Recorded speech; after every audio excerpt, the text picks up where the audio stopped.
আপনার ফোনে থাকা হোয়াটসঅ্যাপ অ্যাকাউন্ট যদি ডিলিট করতে চান, এটা ডিলিট করতে পারবেন একদম সহজ প্রসেসে। কাইন্ডলি স্ক্রিনটা ফলো করুন। হোয়াটসঅ্যাপে চলে আসার পর আপনি দেখতেই পাচ্ছেন ডানে উপরের দিকে কিন্তু একটা থ্রি ডট নামে অপশান রয়েছে।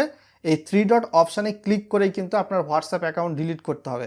তো এখানে আমরা প্রথমত ক্লিক করে দিব। ক্লিক করে দিয়ে সেটিংস নামে যে অপশানটা রয়েছে সেখানে আমরা প্রেস করে দিব। তো প্রেস করে দিলাম, তার পরবর্তীতে অ্যাকাউন্ট নামে একটা অপশান রয়েছে, এখানে কিন্তু আমাদের ক্লিক করে দিতে হবে। ক্লিক করে দিয়ে নিচের দিক থেকে ডিলিট অ্যাকাউন্ট অপশান রয়েছে, এখানে আপনাকে প্রেস করে দিতে হবে। এখানে দেখতে পারবেন যে নাম্বারটা ডিলিট করবেন বর্তমানে যেটা লগ ইন করা রয়েছে। তো এক্ষেত্রে আপনি চাইলে ডিলিটও করতে পারেন, নাম্বারও চেঞ্জ করতে পারেন। তো আপনি যদি ডিলিট করতে চান তাহলে এইখান থেকে ফোন নাম্বার দিয়ে, যে ফোন নাম্বার দিয়ে হোয়াটসঅ্যাপ অ্যাকাউন্ট খুলেছিলেন সেই ফোন নাম্বারটা এখানে দিবেন।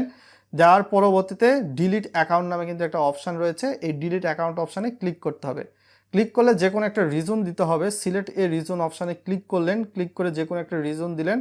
তার পরবর্তীতে ডিলিট অ্যাকাউন্ট অপশানে যদি ক্লিক করেন এরকম কিন্তু চলে আসবে process to delete this account, অর্থাৎ এই অ্যাকাউন্ট পার্মানেন্টলি ডিলিট করার প্রসেস শুরু হয়ে গেছে। তো এইভাবে কিন্তু আপনার হোয়াটসঅ্যাপ অ্যাকাউন্টটা ডিলিট করতে পারবেন। 3 দিন যদি আপনি আপনার হোয়াটসঅ্যাপ অ্যাকাউন্টে লগ ইন না করেন, আই মিন ফোন নাম্বার না দিয়ে, ওটিপি না দিয়ে যদি লগ ইন না করেন, পার্মানেন্টলি ডিলিট হয়ে যাবে। আপনার এই হোয়াটসঅ্যাপ নাম্বারে অন্য কেউ মেসেজও দিতে পারবে না, যেহেতু আপনার হোয়াটসঅ্যাপ নেই।